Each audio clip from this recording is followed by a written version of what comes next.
নমস্কার, রিপাবলিক বাংলার এই বিশেষ সম্প্রচারে আমি ময়ূক রঞ্জন ঘোষ এবং আমার সাথে এই মুহূর্তে সরাসরি আমেরিকা থেকে রয়েছেন সজীব ওয়াজেদ জয়, শেখ হাসিনা পুত্র, আওয়ামী লীগের অন্যতম নেতৃত্ব এবং তার পাশাপাশি শেখ মুজিবুর রহমানের নাতি। বিশাল বড় লেগেসি ওয়াজেদ ভাই। গোটা বাংলাভাষী মানুষ এই মুহূর্তে 2025-এর প্রথম বাংলা ইন্টারভিউ আপনার। অনেক ধন্যবাদ আপনাদের। কেমন আছেন আপনারা? কেমন আর থাকবো এই পরিস্থিতিতে? মানে মোরালিটি একটা লড়াই চলছে আপনাদের, কিন্তু মোটিভেশন কি একেবারে ডাউন? না না না, আমাদের মোটিভেশন কোনো মতেই ডাউন হতে পারে না। লড়াই আমরা করে যাব। সজীব ভাই, আমি দেখছিলাম আপনি যেভাবে, আমি হুমকি বলবো, হয়তো হুঙ্কারই বলবো, আপনি বলেছেন যে আপনার দেশে আওয়ামী লীগকে যদি অ্যালাউ না করা হয় নির্বাচনে, তাহলে আপনারা এই মুহূর্তে গোটা বাংলাদেশে আগুন জ্বালিয়ে দেওয়ার মতন একটা পরিস্থিতি তৈরি করবেন এবং আওয়ামী লীগ সেটা করবে। এটা একটু জানতে চাই, কেন বলছেন? দেখেন, আওয়ামী লীগ হচ্ছে সব থেকে বড়, সব থেকে পুরাতন দল। আওয়ামী লীগ, আপনি যে কথাটি বললেন, বাংলাদেশকে স্বাধীন করেছে। আওয়ামী লীগকে বাদ দিয়ে আমাদের কোটি কোটি ভোটার আছে, তাদেরকে বাদ দিয়ে একটা নির্বাচন, এটা কারো কাছেই গ্রহণযোগ্য হবে না। আমাদের দেশের জন্য আন্দোলন করতে হবে। আমরা আন্দোলন করতে চাইনি, আমরা সংঘর্ষ চাই না, তবে আমাদেরকে কোনো দিকেই কোনো কি বলবো পথ দেওয়া হচ্ছে না। এখন আমাদের আন্দোলন ছাড়া আর কোনো উপায় নেই। কিন্তু আপনাদের রাজনৈতিক পুঁজি কতটা এখন আপনাদের দেশে রয়েছে? আপনাদের তৃণমূল স্তরে লড়াই করার ক্ষমতা রয়েছে? আপনাদের পলিটিক্যাল ইনভেস্টমেন্ট বা পলিটিক্যাল ক্যাপিটাল এই মুহূর্তে কতটা? আমাদের পলিটিক্যাল ক্যাপিটাল হচ্ছে আমাদের ভোটাররা। বাংলাদেশের মানুষ এরকম একটা সাজানো নির্বাচন মানবে না। আজ হোক কাল হোক মানুষ রাস্তায় নেমে পড়বে, এটা তারা মানবে না। আমরা যেই শাটডাউন দেখেছি, বাংলাদেশের মানুষ সেটাকে রেসপন্ড করেছে। 13 তারিখে ঢাকা শহর সম্পূর্ণ বন্ধ ছিল। 16-17 তারিখে সারা দেশেই মানুষ বন্ধ রেখেছে। এই আন্দোলন বাড়বে। মা কেমন আছেন? শেখ হাসিনা কেমন আছে? তিনিও খুবই ডিটারমাইন্ড। এভাবে এরকম এখন একটা সম্পূর্ণ অনির্বাচিত অগণতান্ত্রিক সরকার অবৈধভাবে ক্ষমতা দখল করে সবকিছু অবৈধভাবে করছে, এটা তিনি মানতে রাজি না। দেশের মানুষও এখন ভীষণ অসন্তুষ্ট। দেশে কোনো আইন শৃঙ্খলা নেই, অর্থনীতি একদম নেমে গেছে, দেশ একটা মৌলবাদী দেশ হয়ে যাচ্ছে। এটা কেউই পছন্দ করছে না। আপনি বলছেন মৌলবাদী দেশ হয়ে যাচ্ছে। আমাদের বিভিন্ন ব্রডকাস্টে আমরা দেখিয়েছি কিভাবে বাংলাদেশ থেকে বিভিন্ন সন্ত্রাসবাদী সংগঠন চলছে বলে অভিযোগ পাওয়া যাচ্ছে। লস্করে তয়বা, তাদের যে প্রধান, তারা যোগাযোগ রাখছে, যেভাবে ISI এর দাপাদাপি বাড়ছে। ভারতের জন্য তো এটা খুব বিপজ্জনক। হ্যাঁ, অবশ্যই। আমাদের সরকার যেটা করেছিল যে বাংলাদেশে সব জঙ্গিবাদী আমরা ঠেকিয়েছিলাম, থামিয়ে দিয়েছিলাম। এখন আবার সেটা ফিরে এসেছে। অলরেডি আপনারা দেখছেন যে লস্কর তাইবার কমান্ডাররা বাংলাদেশে গিয়েছেন, খোলাভাবে তারা বৈঠক করেছে, কথা বলেছে। এই যে দিল্লিতে যে বোমা হামলা হলো, সেখানে পাওয়া গেছে যে লস্কর তাইবা বাংলাদেশ থেকে এটার ব্যবস্থা করেছে, সেই তথ্য পাওয়া গেছে। তারা এটার জন্য ক্রেডিট নিয়েছে। তো এটা ভারতের জন্য অবশ্যই বিপজ্জনক। এবং ভারতের জন্য আরেকটা বিপজ্জনক জিনিস হলো যেভাবে বাংলাদেশ থেকে হুমকি আসছে চিকেন স্নেক কেটে দেওয়ার বা শিলিগুড়ি করিডোরকে বিচ্ছিন্ন করে দেওয়ার। এটাও তো ভয়ঙ্কর। হ্যাঁ, অবশ্যই। এই ইউনূস সরকার হচ্ছে পাকিস্তানির, তাদের সাথে হচ্ছে জামাতে ইসলাম, যারা বাংলাদেশকে কোনোদিন পাকিস্তান থেকে স্বাধীন হতে চায় না। তারা 71-এ জঙ্গি হিসাবে আমাদের আমাদের বাঙালি 3 কোটি বাঙালিকে হত্যা, সরি 30 লক্ষ বাঙালিকে তারা হত্যা করেছে। তো এখন তারাই কিন্তু ইউনূসের সাথে আছে, তারা চাচ্ছে বাংলাদেশ পাকিস্তানের একটা অংশ হয়ে থাকুক। মানে এটা করা হচ্ছে কেন? মানে পাকিস্তানকে এখন মানে যেভাবে কাছে ডেকে আনছে মোহাম্মদ ইউনূস, মানে এটা তো গোটা উপমহাদেশের জন্য বিপজ্জনক। হ্যাঁ, অবশ্যই এটা তো তাদের সম্পর্কই হচ্ছে পাকিস্তানের সাথে, তারা সম্পূর্ণভাবে পাকিস্তানের সাথে জড়িত। পাকিস্তানকে তারা পারলে বাংলাদেশে নিয়ে আসে। জামাতে ইসলাম হচ্ছে ইউনূসের মেইন ব্যাকার, তারাই হচ্ছে ইউনূসের মূল শক্তি। আর তারা বাংলাদেশকে পাকিস্তানে পরিণত করতে চায়।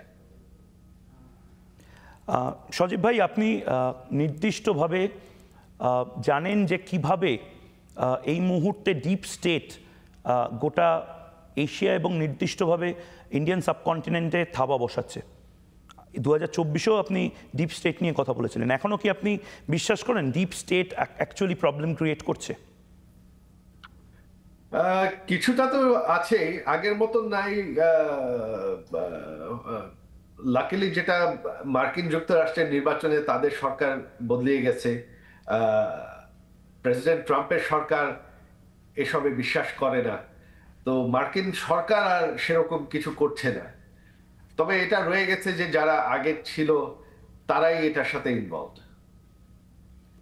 একটু একটু যদি এক্সপ্লেন করেন, মানে আপনি খুব নির্দিষ্টভাবে বলছেন আমেরিকান ডিপ স্টেটের বা যারা যারা রয়েছে পাকিস্তান স্পেসিফিক্যালি, তাদের এই হাতটা এখন বাংলাদেশের মধ্যে রয়েছে? হ্যাঁ, এখন মূলত পাকিস্তানেরই হাত আছে। পাকিস্তানের সাথে তো তারা সম্পূর্ণভাবে, পাকিস্তানের থেকে বিভিন্ন ডেলিগেশন যাচ্ছে, আইএসআই এজেন্টরা বাংলাদেশে যাচ্ছে, খোলাভাবে তারা কাজ করছে, এটা বাংলাদেশে এখন চলছে।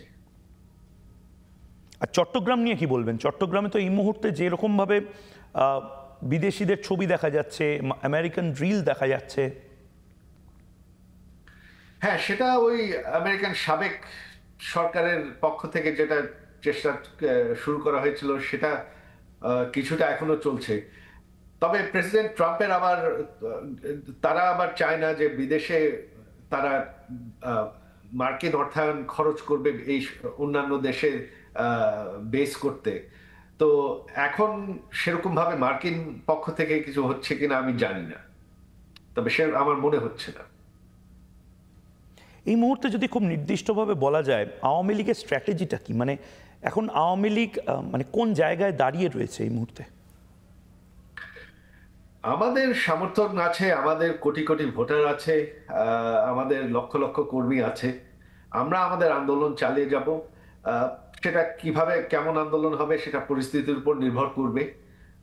তবে এই মুহূর্তে আপনার আন্তর্জাতিক চাপ অতিরিক্ত প্রয়োজন।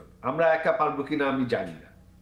তবে ভারত যদি চায় না যে বাংলাদেশ এখন একটা পাকিস্তানের অংশ হয়ে যাক, আবার একটা জঙ্গিদের আস্থা হয়ে যাক, তাহলে ভারতের এখন আরো অ্যাক্টিভ হতে হবে। ভারতের ইন্টারন্যাশনাল স্টেজে ভারতের আরো বড় আকারের একটা সিদ্ধান্ত নিতে হবে, চাপ সৃষ্টি করতে হবে। আমি আরেকটু জানতে চাই আপনার থেকে টেররিজম নিয়ে, সন্ত্রাসবাদ নিয়ে। বাংলাদেশ এখন টেররিস্টদের বা সন্ত্রাসবাদীদের ঘাঁটিতে পরিণত হচ্ছে। আপনি দিল্লি হামলার কথা বলছিলেন, সন্ত্রাসবাদী হামলায় যেভাবে ক্ষতবিক্ষত হয়েছি আমরা, এটা যদি এবার বাংলাদেশ থেকে মানে ইস্টার্ন সাইড থেকে হয় সেটা তো আরো ভয়ঙ্কর। সেটা তো অলরেডি শুরু হয়ে গেছে। আর এই আগামী যে তারা যে একটা সাজানো নির্বাচন করতে চাচ্ছে আওয়ামী লীগকে বাদ দিয়ে, অন্যান্য দলদেরকে বাদ দিয়ে, তাহলে এটা ঠেকানো খুবই কঠিন হয়ে যাবে। বাংলাদেশে আর কেউ থাকবে না এটা ঠেকানো। বাংলাদেশের কোনো, তারা যে সাজানো সরকার বসাবে সেই সরকার তো এটা ঠেকাবে না, তারা এদেরকে করতে দিতে থাকবে। ওয়াজেদ ভাই, এই মুহূর্তে মোহাম্মদ ইউনূস খুব স্পেসিফিক্যালি, তার গভর্নমেন্ট খুব স্পেসিফিক্যালি বলে দিয়েছে যে তারা এই ইলেকশনে আওয়ামী লীগকে কোনোভাবেই এন্টারটেন করবে না। আওয়ামী লীগ একটি সন্ত্রাসবাদী সংগঠন। এরপরে হোয়াট নেক্সট? এটা তো আমরা আমাদের আন্দোলন চালিয়ে যাব, যতটুকু সম্ভব আমরা করব। আমার বিশ্বাস আছে আমরা বিজয়ী হব। তবে এখানে ইন্টারন্যাশনাল একটা প্রেশার চলছে, একটা ষড়যন্ত্র চলছে। তারা খুব বাংলাদেশে এখনো আছে, অনেকেই আছে যারা বিভিন্ন দেশের সাবেক কর্মকর্তা, তারা এই এই ইউনূস অবৈধ সরকারকে সমর্থন দিয়ে যাচ্ছে। তো এখানে একটা খেলা চলছে। ভারতের প্রধানমন্ত্রীকেও আপনি কংগ্রাচুলেট করেছেন। হ্যাঁ, অবশ্যই। এটা আমার আমি ব্যক্তিগতভাবে ভীষণ কৃতজ্ঞ প্রধানমন্ত্রী মোদীর প্রতি যে তিনি আমার মাকে বাঁচিয়ে দিয়েছেন। মানে কেন, মানে আপনি কি আশঙ্কা করছিলেন? তখন যেটা একটা বাংলাদেশে তখন রীতিমতন যুদ্ধ চলছিল, কারণ তারা আপনার গণভবনে হামলা করতে যাচ্ছিল। হামলা করতে হলে আপনার তখন আমাদের সিকিউরিটি ফোর্সেস প্রস্তুত ছিল আমার মাকে রক্ষা করতে। তবে আমার মা তখন বললেন যে এটা করতে হলে শত শত লোক মারা যাবে, আর তাদের রক্ত তিনি ওনার হাতে চান না। কিন্তু এখন তো শেখ হাসিনাকে ফাঁসির সাজা শোনানো হয়েছে। এই ট্রাইব্যুনালে তারা 17টি জাজকে বের করে দিয়েছে, নতুন একজন জাজ বসিয়েছে, যেই জাজের কোনো ট্রায়াল বেঞ্চের কোনো দিন সে বসেনি, আর সে ব্যক্তিগতভাবে আমার মার বিরুদ্ধে বাজে বাজে কথা বলেছে। তারপর আমার মাকে আইনজীবী নিয়োগ করতে দেওয়া হয়নি, আমাদের আইনজীবীদেরকে আদালতে ঢুকতেই দেওয়া হয়নি। তারা একটা নিজেদের সরকারি আইনজীবী দিয়েছে, যে বিচারের পর তিনি হাসি মুখে হাসি দিয়েছেন যে বিচার হয়ে গেছে। তো এটা তো একটা সম্পূর্ণ যে একটা সাজানো রায়।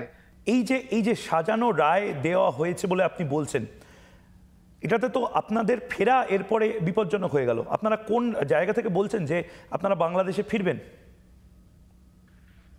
বাংলাদেশের মানুষ এই রায় মানছে না। বাংলাদেশের মানুষ সাজানো নির্বাচন মানবে না। আর আওয়ামী লীগ সব থেকে বড় দল, সব থেকে পুরাতন দল। আওয়ামী লীগকে শেষ করা সম্ভব না। আজ হোক কাল হোক একদিন আওয়ামী লীগ ফিরে আসবে, এটা হবে।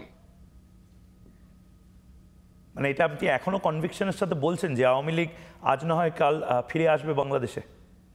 হ্যাঁ, অবশ্যই হবে। মানে আমি আবার সেই জায়গাতেই কোটি কোটি ভোটার তো আপনার গ্রাউন্ড ভুলে যাবে না।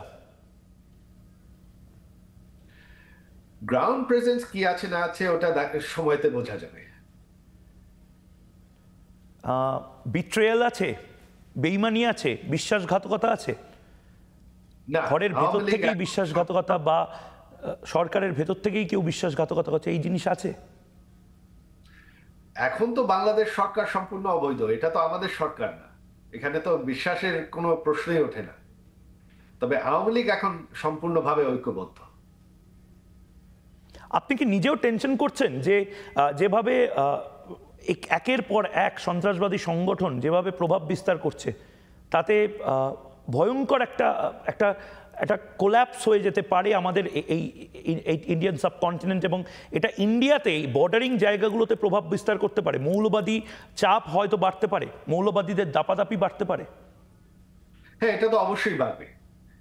আওয়ামী লীগ শুধু না, যত সেকুলার দলগুলো আছে তাদেরকে কিন্তু নির্বাচন থেকে বাদ দেওয়া হয়েছে। আওয়ামী লীগ কিন্তু শুধু না, একা না। তো সেকুলার ফোর্স যদি আপনি বাদ দিয়ে মৌলবাদীদেরকেই ক্ষমতায় আনতে চান একটা সাজানো নির্বাচন করে, তাহলে তো অবশ্যই ভারতের জন্য একটা ভয়ঙ্কর পরিস্থিতি হবে।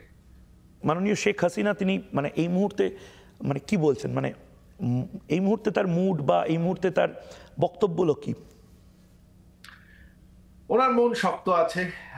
তিনি ওনার বাংলাদেশের মানুষের উপর আস্থা আছে, বাংলাদেশের মানুষের উপর তিনি ভরসা করেন।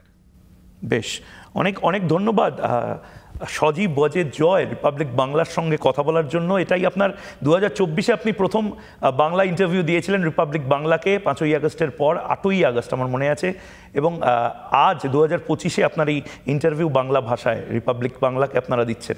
অনেক ধন্যবাদ আপনাদের। খুব ভালো থাকুন, খুব ভালো থাকুন। সজীব ওয়াজেদ জয় এই মুহূর্তে আমাদের সঙ্গে ছিলেন।